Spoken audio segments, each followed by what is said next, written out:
I don't know if we would have had the same kind of emotional payoff for seeing him kind of the reveal of him not being real. You can make it sound as good as you want. Okay, I'm just letting you know. Episode 5 should have been episode 3, but it is Okay. So That's fair. I do feel like there's going to be a lot more.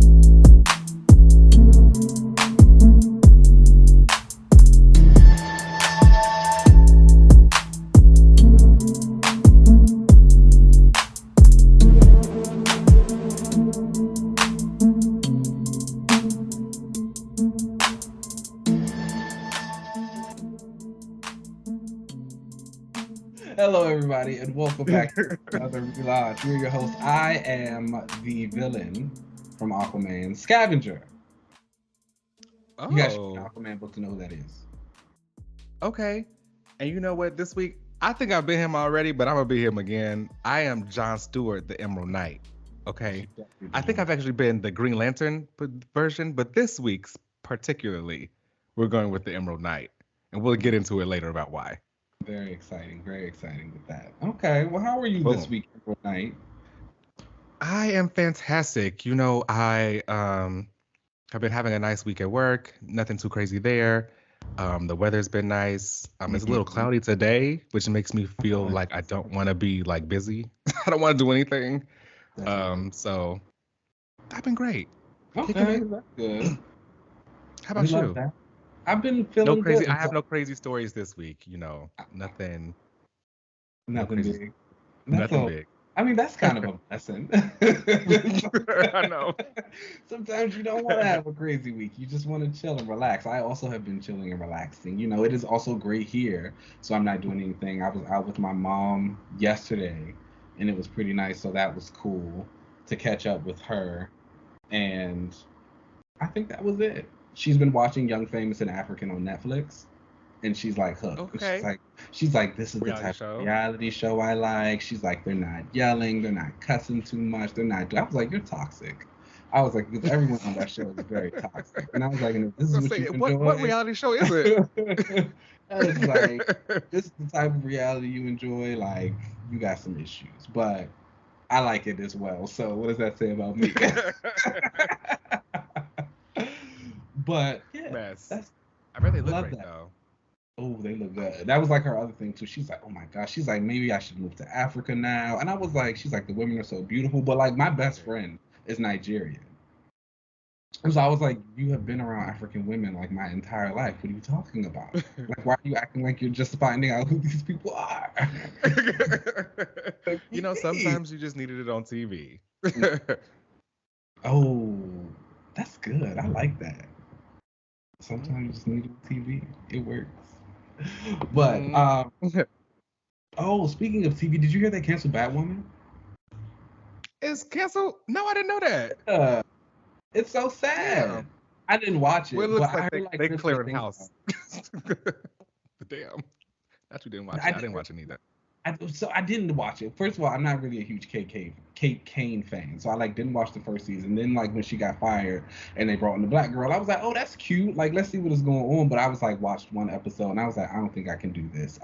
You know, CW shows are like very specific. Whoosh. Their fandoms, and so I was just like, yeah, I don't want to watch this entire thing. But I heard that like as the show progressed, it got better as it went along. And then I saw some pictures of like this Poison Ivy girl she had on this little short set, and she was looking hot. And I was like, oh, okay, what's going on with Batwoman? They introduced Batwing. I just heard a lot of good things about it, especially this most recent season. So I'm kind of shocked. Yeah, it looks like they might be kind of clearing house over there because I did hear that Legends of Tomorrow was canceled. Yes, it was also very shocking. That has been their like sleeper hit. Oh. Okay. if you say so. I couldn't necessarily call anything on the CW a hit. It lasted 7 seasons. Riverdale's a hit. Hold on now. Riverdale. Riverdale's the show that has it all. They like travel in time. They have superpowers. There's murder mystery. Why has Archie got powers now? What are you talking about? What do you mean? Why not? He went back in time. him and him and Betty are mutants or something like that now. It's like What? crazy. I actually think like the writers' room is holding those poor people hostage because I've seen interviews from them saying that they don't even know what the script is sometimes. They just show up the day of and get told this is what's going on. And the actors got to do it because listen, it's expensive to live out here. Okay, so That is a word. they got to show up to set, and if I'm sure when he show up to set, and he's like, I guess Archie got a third arm now. Whatever. And you just go with it, and you love it. Speaking of interesting, let's get into these comics for the week. Let's do it. That is a habit. And then first up, this was a good one. Action Comics 1042, and that's from Philip Kennedy Johnson and Riccardo Federeci. Now, Action Comics is a hit. It is. This is what I can call a hit. Okay. You know, we talk about good comics and we talk about great comics, and this is a great comic. The storytelling is great. I feel like this is where I feel like the bar should be for a lot of books, as far as a lot of superhero comic books anyway. Yes. It's a fantastic series. And I really enjoy the art. I'm not gonna lie, I do miss Sam Perry a little bit on this book. But Federeci, I think he's been like really good to kind of get the rawness of the story and a lot of the emotion goes a little bit more of a painted style that it works. Superman looks great. The teams look great. Like the bad Daddy Superman look a little good. I'm not gonna lie. He's doing the damn thing. I love the voice that Philip Kennedy Johnson has for him. That fight between him and Omac, and they're like going back and forth, and she's like, how could you do oh my this? Gosh. Die. And he's like, what else are we gonna do? He's like, I'm getting powerless, but that don't mean we gotta stop helping people. And I was just like, again, I think we've said it before, but I was like, this is what like a Superman story should feel like and be like.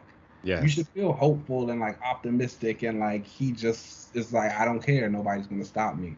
And I think this book does a really great job at that, and I've really been enjoying it. I know we're gonna talk about this a little bit later, but there was the death of Justice League, and Superman was a part of that. And then I've seen in the July solicitations a lot of the titles seem to be tying in with that. Like I know Aquamen is going to deal with like Arthur dying, and the Action Comics solicitations were still the same. They're still on War World, but I wonder when it catches up to like the rest of the line, how the book will continue. Will they kind of like make more of a shift focus towards the Authority team and like how they operate without Superman? Or are they just going to take a pause from Action Comics for a while? Like, I'm excited for everything. Yeah. Yeah, I'm really interested to see how they kind of tie the two of those together. I'm assuming that maybe this just happens earlier than, or death of the Justice League is happening later than Action Comics or something like that. I'm not sure, but it'll be interesting to see how it all kind of ties up together.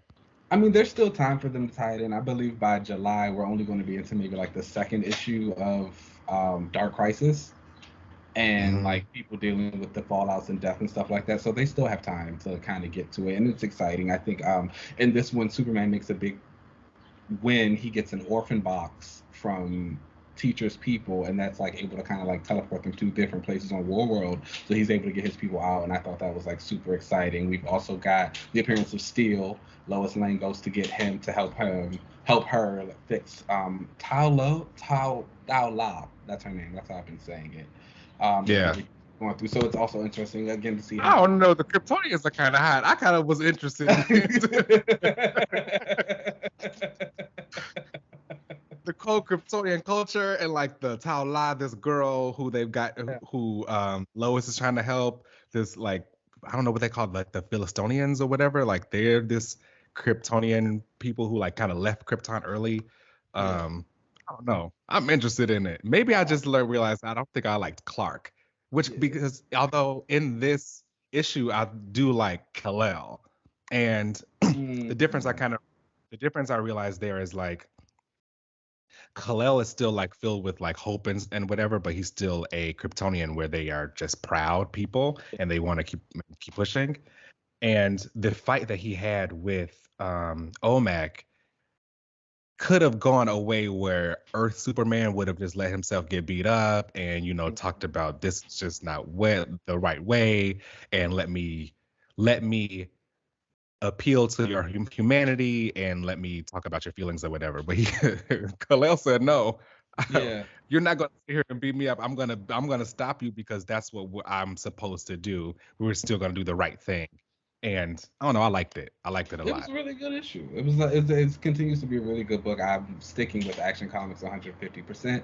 I think if you're not buying it, you should catch up with it. I know a couple of issues on the DC Unlimited DC Unlimited, DC Universe Infinite app now.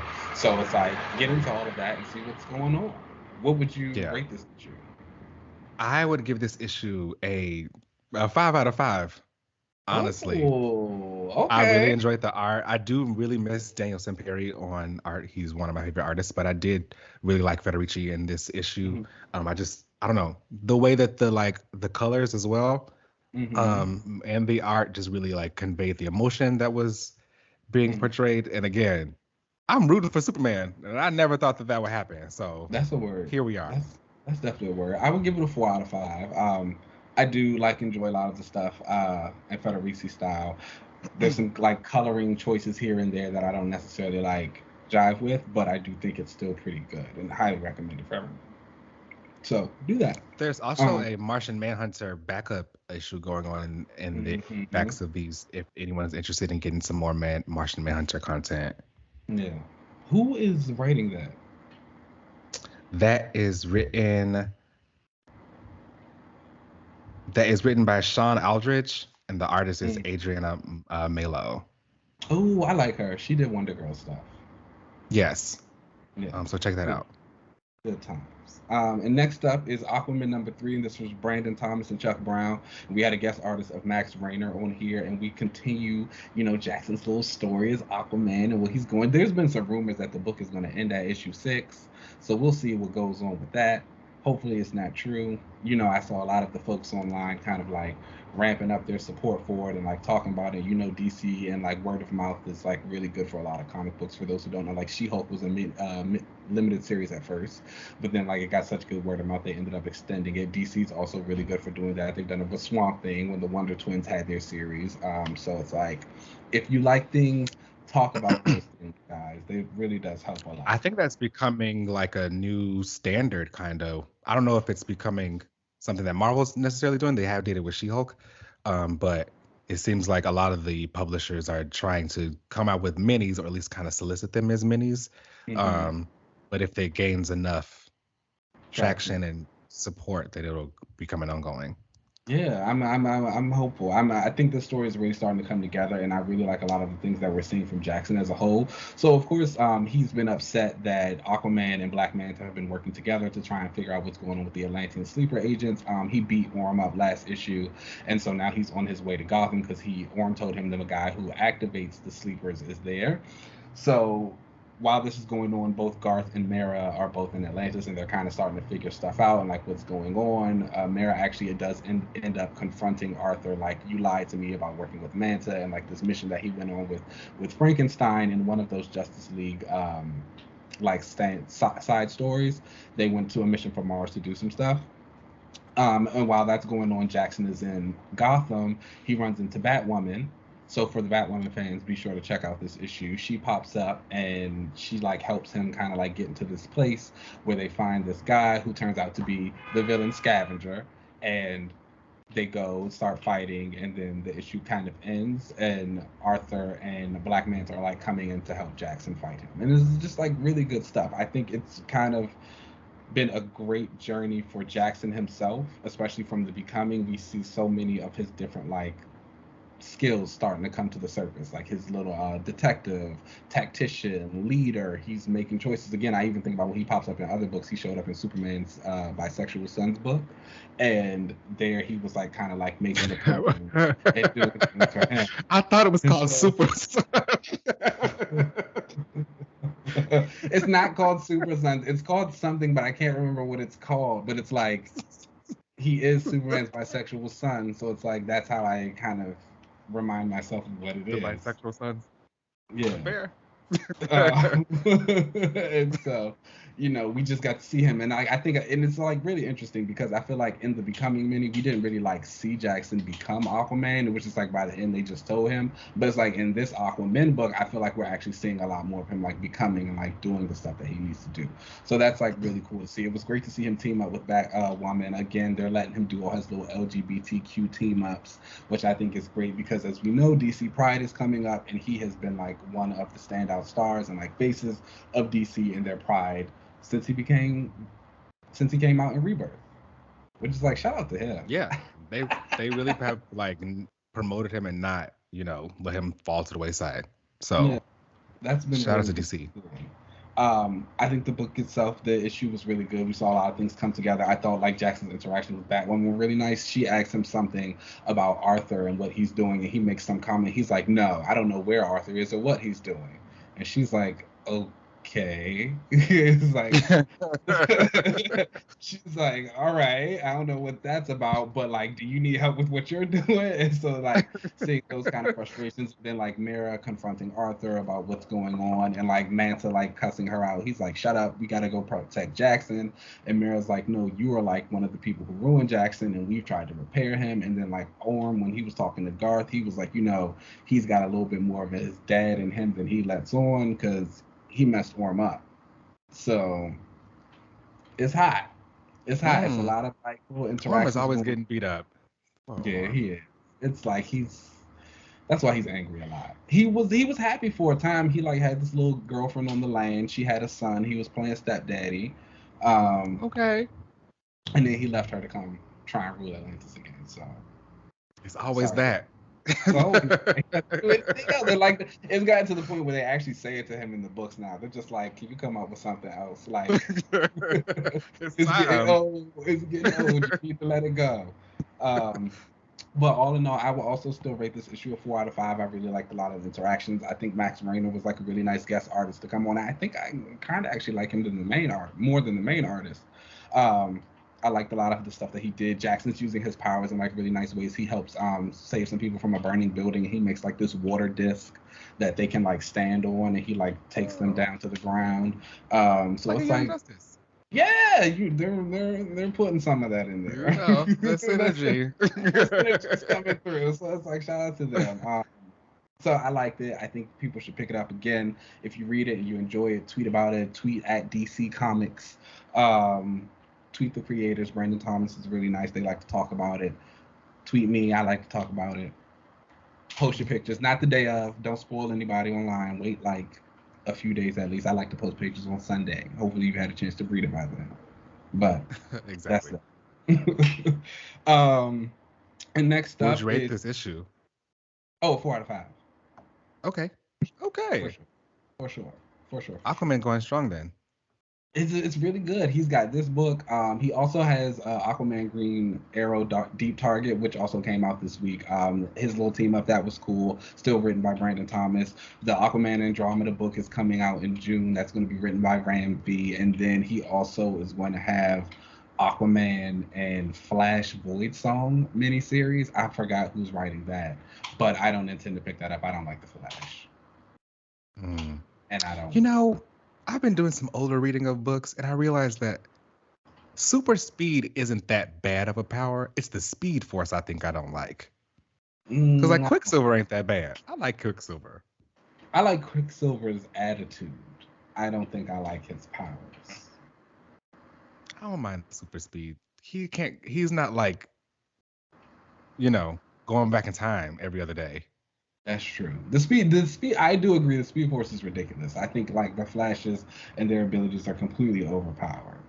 But I also think that like super speed in general kind of just feels a little bit like MacGuffin-y sometimes. Yeah, I mean, but you could trip them and then they have to fight. And they do. Somebody has like that. Oh, speed and thought is one, and they like just put their arm out and like clothesline him or something. It's like boom, and now they out the game.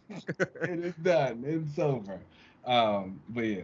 to this then. Next up is Justice League 75, and that is the death of the Justice League, and that comes from Joshua Williamson and Rafa Sandoval.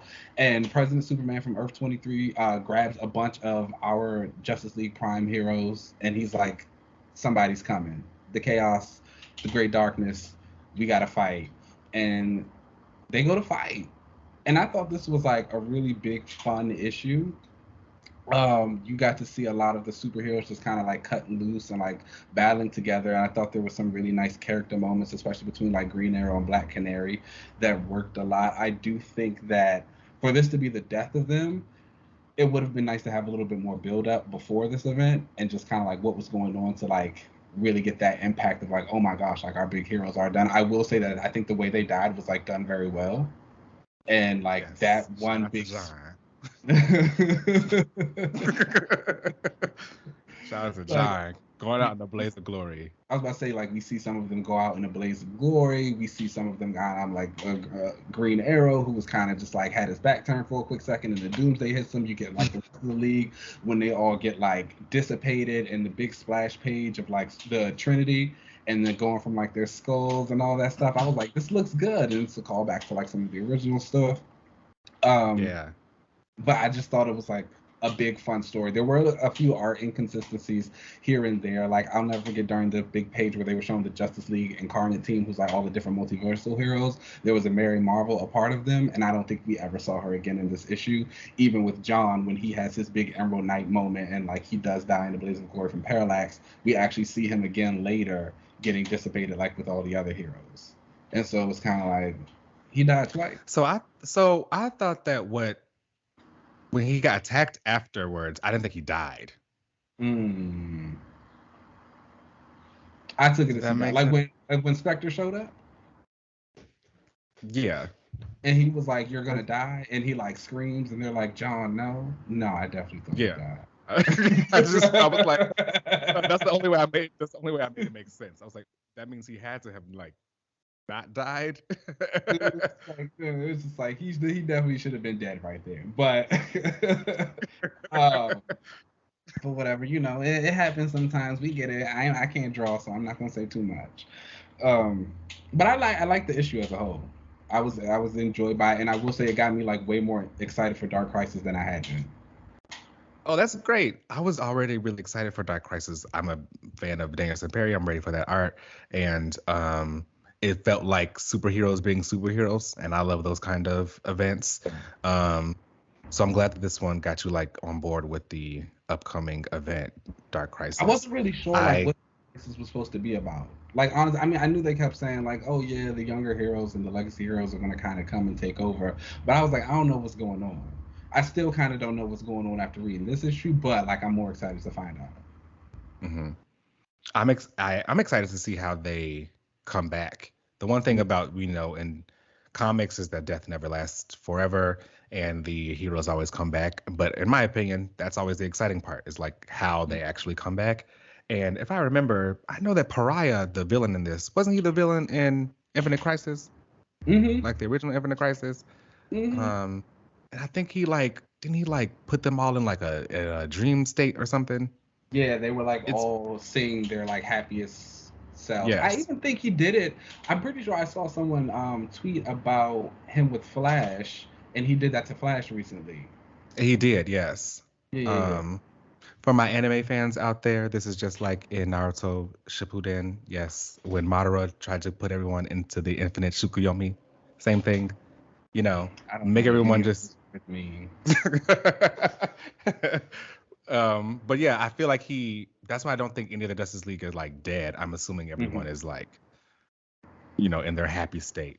Yeah, I agree. That's also probably why John had to be there for that blast, because I'm assuming we're going to see him in that state. Yeah. He died twice. Good for him. But also, you know what? That's a skill. Talk about that. You know, who else died twice in the comic? Also, I want to say, like, shout out to the members of the league that they grabbed, because that was a team. Like, you had the heavy hitters, and it was like, of course, Green Arrow had to tag along because What else are we gonna do? Someone did ask me about Black Adam because in the end, Black Adam is the only leaguer who gets away. He says Shazam, which like is his like ace in the hole, and he goes back to the league. He lets them know like Justice League is dead. And somebody was saying, is that something he usually says? Because he doesn't normally say Shazam. Apparently, I don't know. When they asked me, I said I don't know anything about Black Adam. I can't tell you, but that was nice. That's his magic word too. Well, yeah, but they were like, for some reason, he doesn't say it as much as like Billy does. I don't know. Again, this is what because he doesn't transform. Yeah, that's why he doesn't say it. But he prefers to stay like that. I know that's right. But shout out to the Black Adam fans. It seems like he's gonna have a nice moment, which I mean, you would expect. His movie's coming out soon, so we know how that synergy works. When it's the only way. It does it for them. What would you rate this issue? About the art and all of this. I love the art. A little inconsistent, like I said, with like some things here and there. But I thought it was great. I really like Sandoval in general. He has done something else I read. I can't remember what it is right now exactly, but I do remember enjoying it. I'm pretty sure it had Donna in it too. It might have been tight. I also enjoy the art. Overall, I would have given this issue a 4 out of 5. I like the art. I really like the writing. I'm excited for kind of where everybody was. Again, personally, this catered to a lot of things that I really like. I do like Pariah as a villain. And John, like that moment was fantastic. The one thing I've always wanted for him was to have his own powers and to be able to be his own superhero without being a Green Lantern. And in the solo Green Lantern series, I think it actually just ended with issue 12 recently in April. That was pretty much his journey from Green Lantern to getting his own powers. And I'm glad that was continued on in this Justice League, and then they didn't just like revert him back to being a regular Green Lantern. So I'm hoping that when he comes back to life, that he's still like he's still a regular superhero and he's still got the Godstorm powers. That would be nice to see.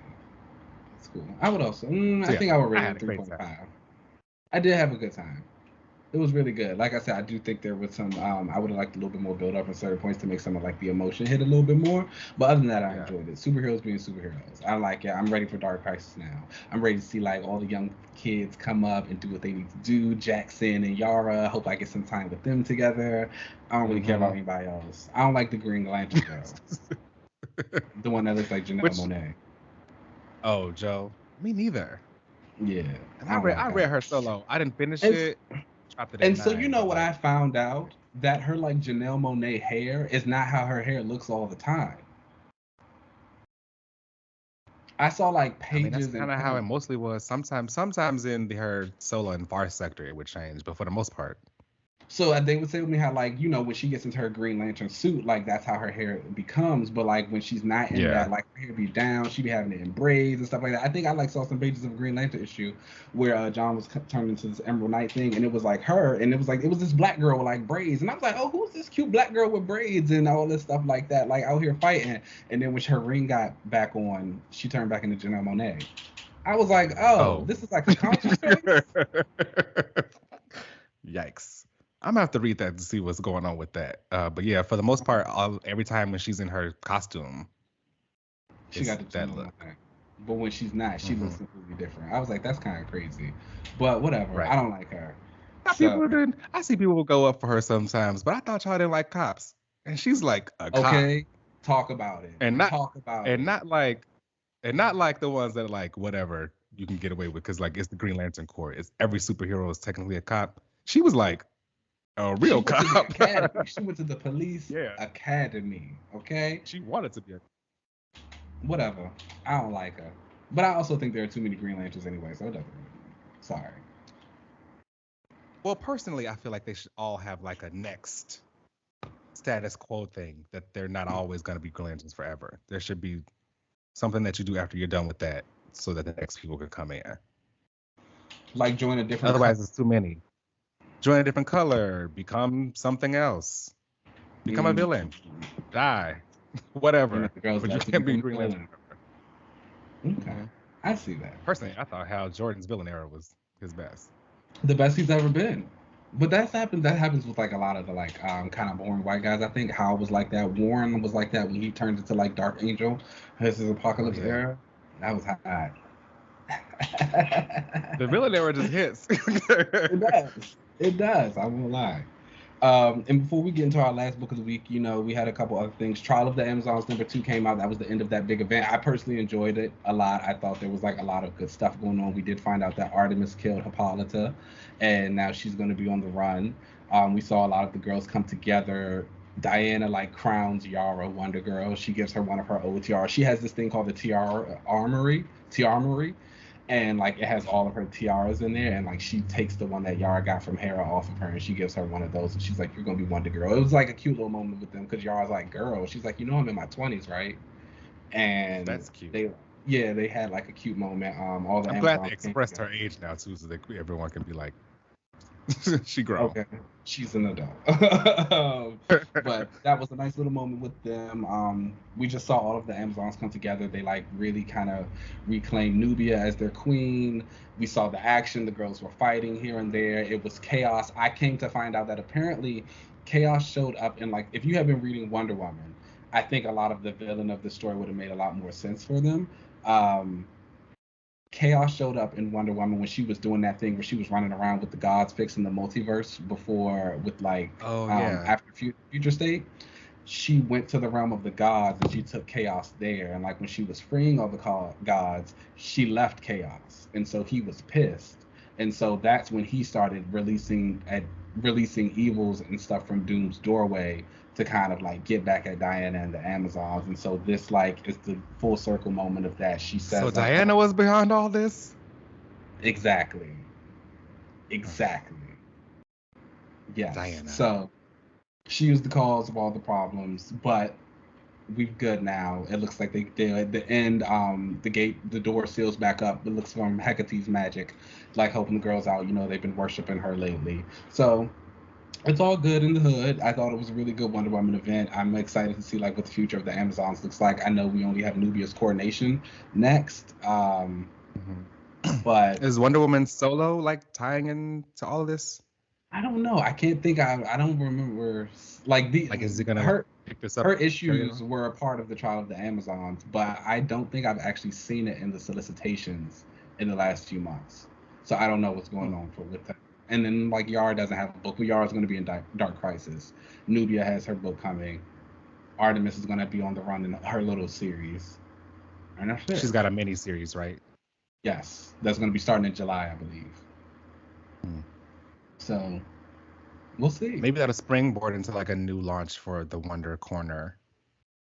It would be nice. I think again, I have never really gelled with Diana that much. I think like her character is a little, but I get it. She's good for the fights.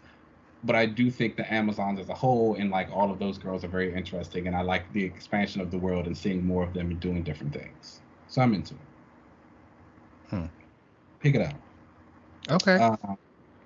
I would give this issue a 4 out of 5. I really liked a lot of the art as well. All the girls were in there. Again, Stephanie Williams, Vita Ayala, Joelle Jones, Becky Cloonan, Michael Conrad, Adriana Mello, Marguerite Bennett, Skylar Patridge. Everybody showed out. Everybody was good. Loved it. It was Wonder Woman. It was cool. This could be a movie. Okay. I think if this is a movie, it'd be hot. Like an animated movie or something like that. Let's get that ball rolling. And then the final book of the week is the new #1. It's Knights of X #1 from Tini Howard. Oh.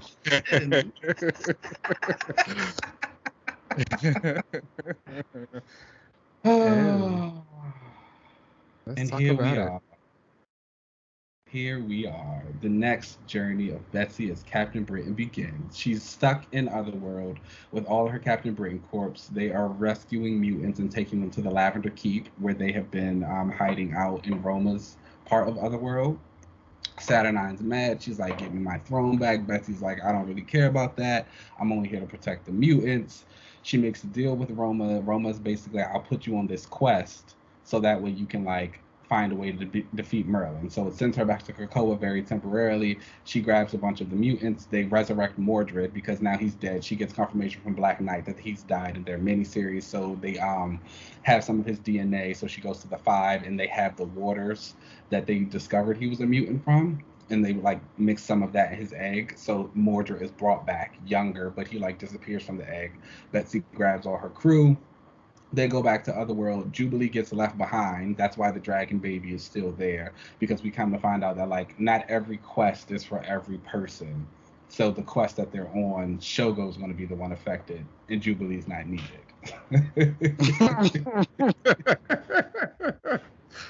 Okay, that's one way to get rid of her. So she's not there this time, and then Roma's like magic won't send them back to Krakoa again. So it's like, okay, they just got to deal with who they go with. But they go and find Kylan. He is an old Excalibur character from back in the 80s. He joined, they rescue him because he's being attacked by like the hunters trying to find mutants. He joins the team, and then Mordred also pops up, and he joins the team. And so that is all 10 members of the Knights assembled. Gambit, Bee, the Blood Moon, Shatterstar, Megan, Shogo, Betsy, Mordred, Kylan. I'm missing someone, aren't I? Oh, Rachel. And yeah, Rachel's around too. I don't think I said that. You like her pixie cut? She's there. Oh no, that's everybody. Oh, and Shogo. Yeah, he's the 10th. So those are the knights, and then it's revealed that the quest they're going to be on, they're going to be looking for the Siege Perilous. Okay. Have they explained why they're looking for it? Not yet. We just like at the end of it, after all the knights have been assembled, like it's revealed that like the Siege Perilous is the quest, and that's what they're going to be going on. And then we see that Merlin and King Arthur and all of those people have been keeping tabs as well. And they're like, okay, if Merlin can find it and destroy it, then they might be able to do something with it. So that's just going to be what like the next few issues are about, these two teams. I know we're going to be going around Otherworld, seeing some of the other kingdoms. We'll probably go back to Severus, so we'll get some more death action. We'll probably go to Mercator and see like Mr. M. He's like that Omega mutant. He popped up during the District X days. I don't know if you remember. Did you ever read that series? I don't think so. He was like he's an Omega level mutant. He's on the list, but he's been like missing in action.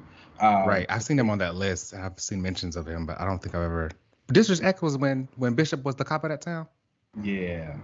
Well, he actually wasn't the cop. They already had cops. He was sent as a mutant. The head cop. To like help them deal with mutant affairs because they were in Mutant Town. And he was like, y'all not just gonna treat mutants like this. So he went to go be head cop. And then it was funny because there was the guy who he was partnered with. His wife was like trying to hit on Bishop. I was like, that's what I'm talking about. So he got caught up in some mess. That was actually a really good series. We should like reread that once or twice. All right. I have to add that to the list. Yeah.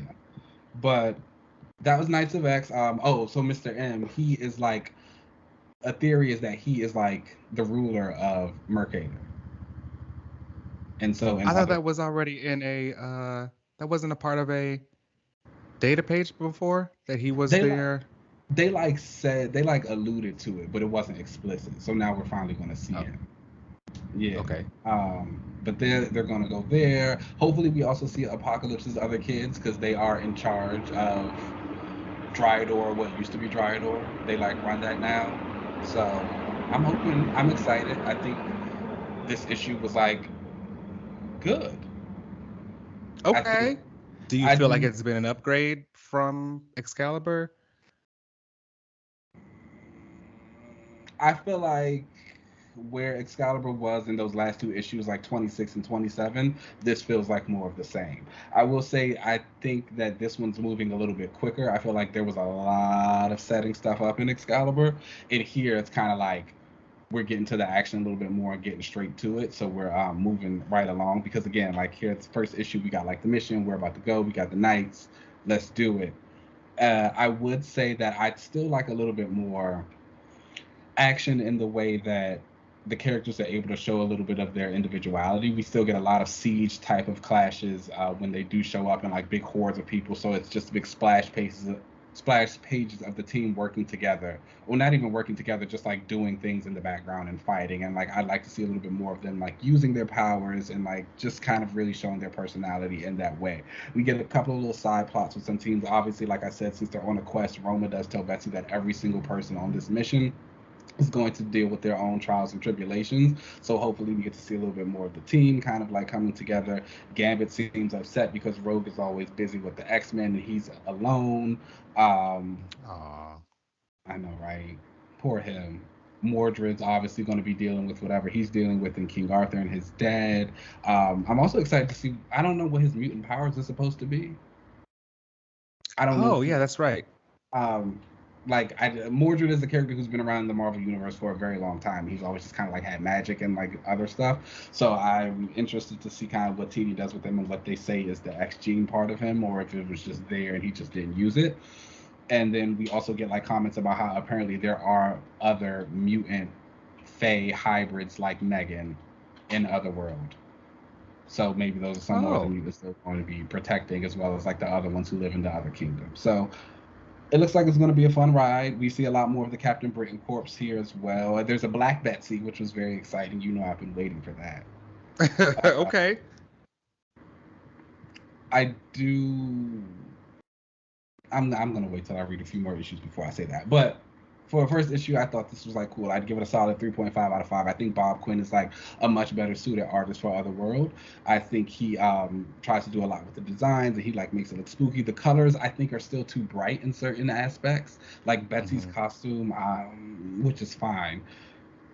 It's like fire engine red, like a lot of the times, and I just don't think it looks that great. Her hair also can like kind of tear towards the pink, and it's like I kind of hate that they like go so heavy with this lavender hair thing. Her hair was dark purple when she first debuted, guys. It's okay. Yeah. You can put a little color in it. It's all right, especially since that other lady's hair isn't even purple. It's black, right? Yes, it is. So yeah, I don't know why they go so light with the hair. I don't know. We'll see. We'll see how it goes. But all in all, 3.5 out of 5. I think it was like a solid first issue. We're excited. I'm not gonna say excited, but I'm interested to see where it goes. Yes. I'm interested to see what we end up kind of seeing the end of this quest. I am interested to see what they end up doing with the siege characters. Yeah. Someone's got to walk. Yeah, very much so. Okay. But those were the comics of the week. Let's go ahead, take a little break, and then we'll come right back. Let's do it.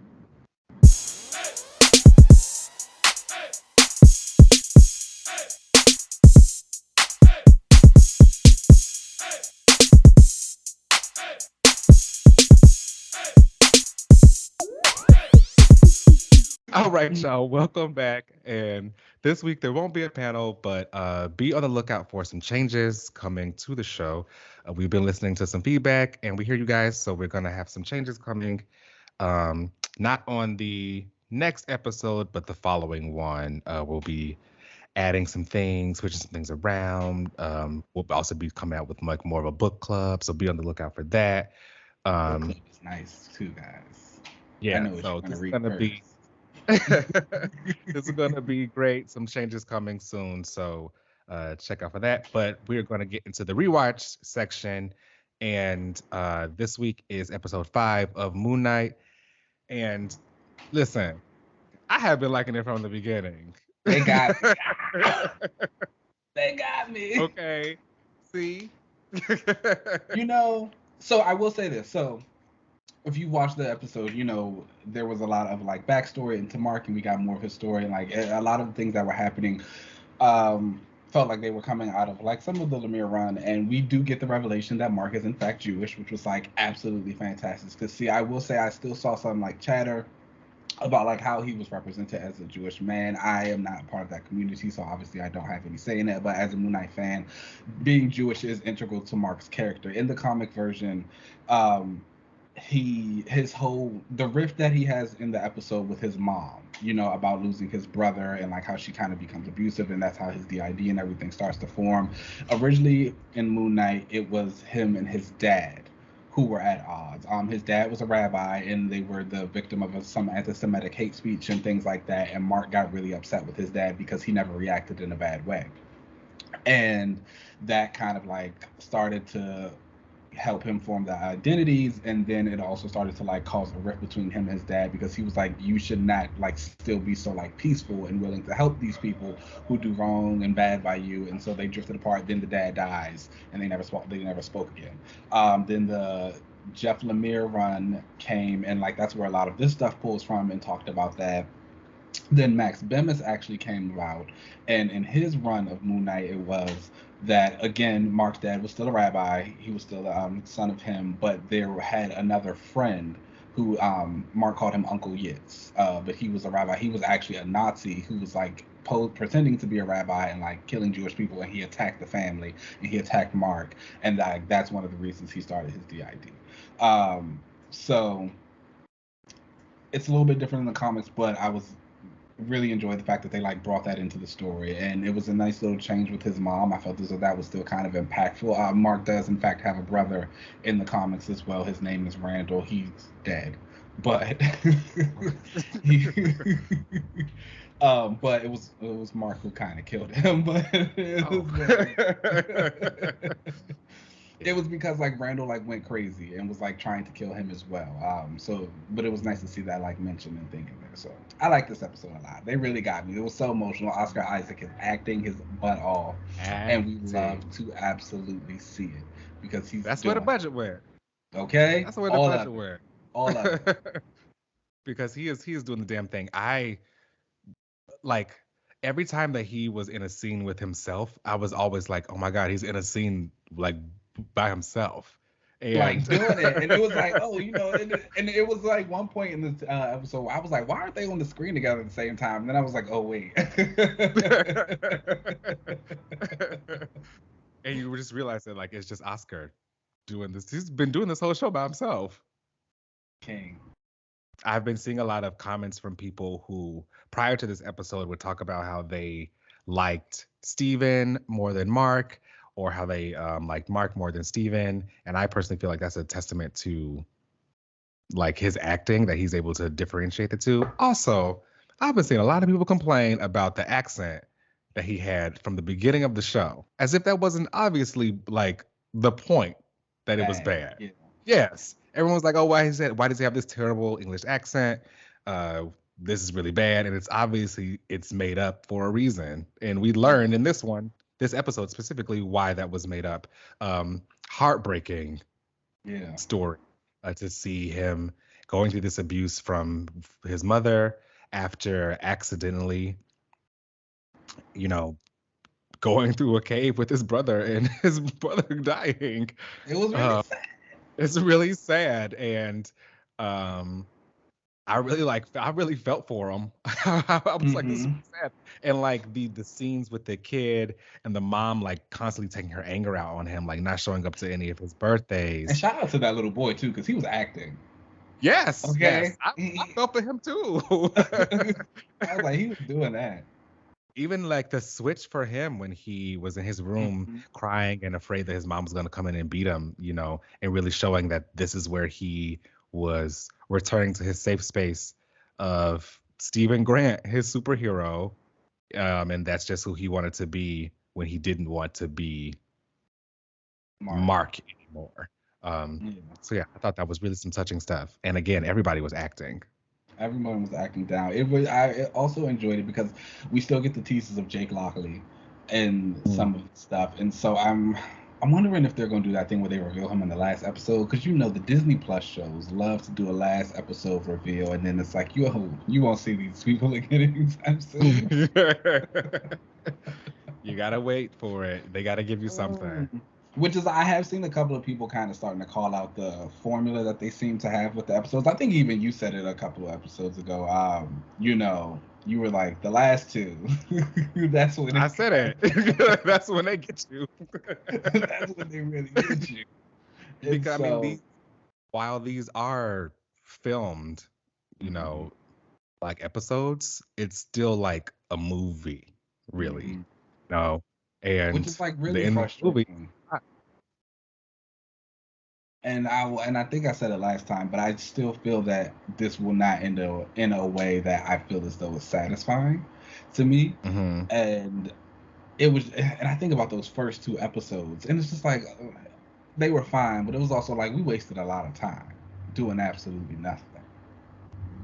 I don't know. I kind of liked it. It really, I don't think I would have felt for Steven the way I did if we wouldn't have seen him like going through the stuff that he was going through in the beginning in those first two episodes. I mean, granted, I really liked that they got right to the point. By the end of the episode, he was already in his costume and he was already Moon Knight. But like that first episode of seeing him be Steven, now seeing how he was just truly like made up and you were just this like safety net for him.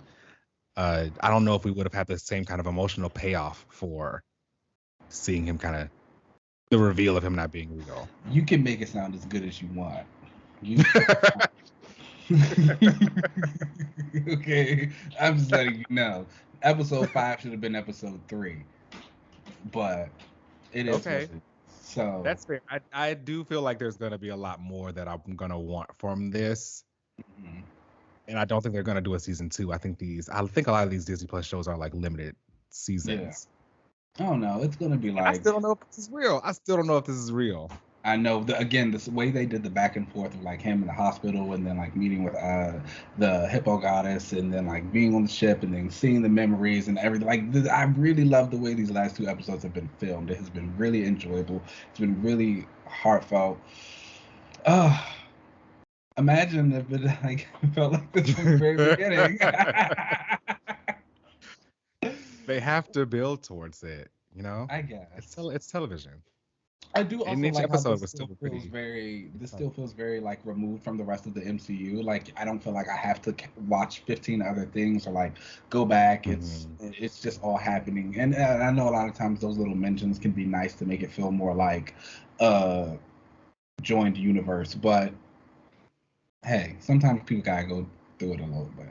That was one thing I do want to give a praise to this show is that it's not like reliant on the MCU and it's not like, you know, kind of like what you just said, you have to have watched whatever kind of episodes there, or they're not talking about, you know, the snap or Thanos or dealing with or any other mentions of any other characters in the MCU. I know there's been like the mention of Madripoor and some places have been, you know, brought up, and I'm sure there have also been some things that let you know that it does take place within the MCU, but there haven't been any like ham-fisted cameos from anyone. I wonder if that's going to be on the last episode now. Gosh, I hope not. Again, the only cameo I want in the last episode is Jake Lockley. Okay. You don't think there will be any like Midnight Suns kind of thing? I will accept the Midnight Suns if it's Blade, but I think I said this last time. I don't really think I need the Midnight Suns anymore. Like, if I can see Blade and Moon Knight like do some stuff together, cool. Maybe Moon Knight go meets Daredevil, like cool. But outside of that, I'm cool. Or like Black Knight or something. No. And he's probably going to be a Some part more of it. But supernatural stuff. I do not like Black Knight. I'm sorry to the Black Knight fans. I don't know if he'll show up. I don't know. Someone's probably gonna make a cameo on this last episode. I'll take Blade if it's Blade. The way Kingpin did in Hawkeye? I was gonna say, I guess Kingpin was in Hawkeye. You had Kang and Loki. Mm-hmm. WandaVision was supposed to have Doctor Strange, I think, but they cut it. I think so, yeah. Mm-hmm. But then you had White Vision and White Vision. No, I don't know if I count White Vision. Maybe. I don't know who else would have been the other cameo in that on that final episode. I don't know. But they introduced a lot. We got Monica, so Quinn. I don't know. I think I'm trying to think of like the thing about Moon Knight in the comics books is that he's not super friendly with everybody. He's not really close with people. They've tried to have him on different Avengers teams and like form the friendship, but he's still very far removed. It looks weird.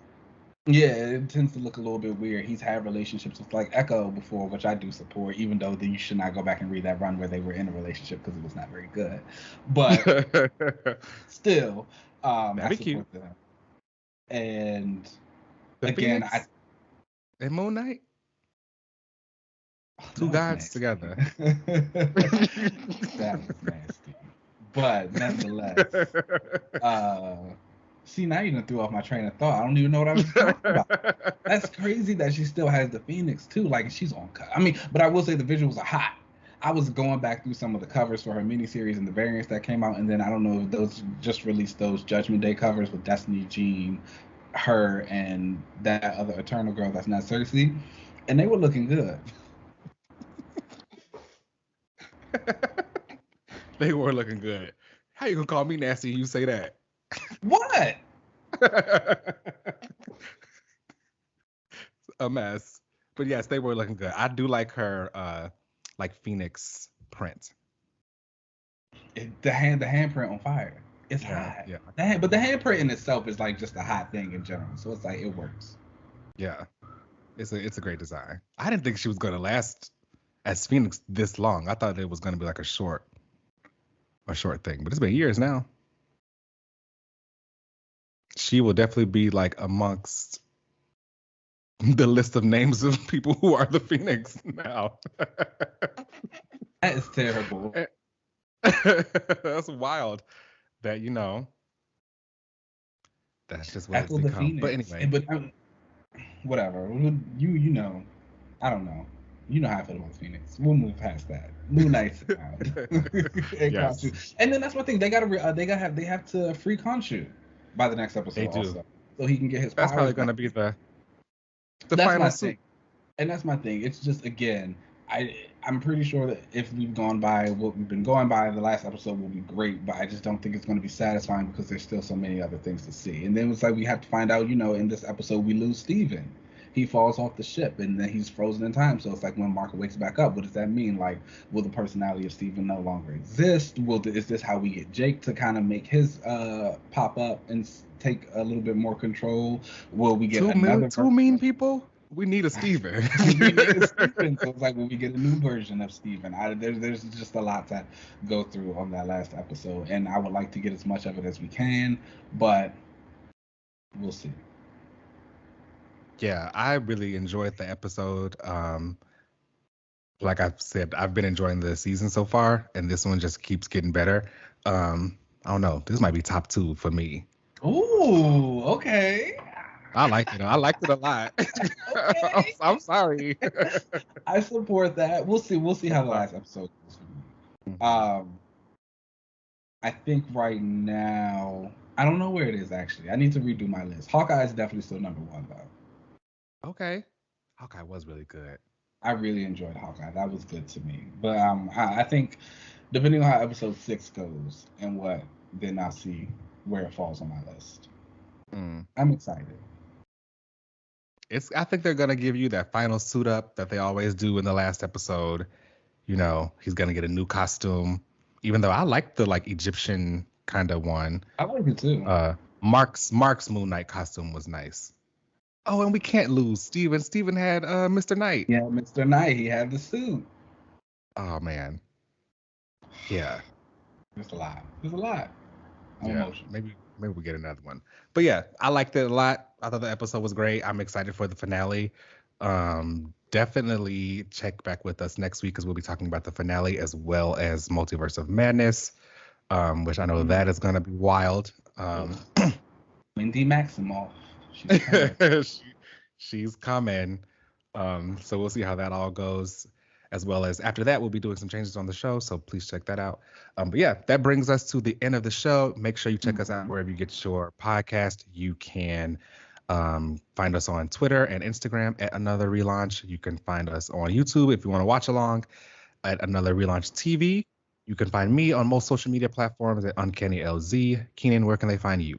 You guys know you can find me on Twitter and Instagram at Keenan Lance. There is an underscore at the end. All right, boom. Let's get up out of here, and then we'll catch y'all next week. Peace. Peace out.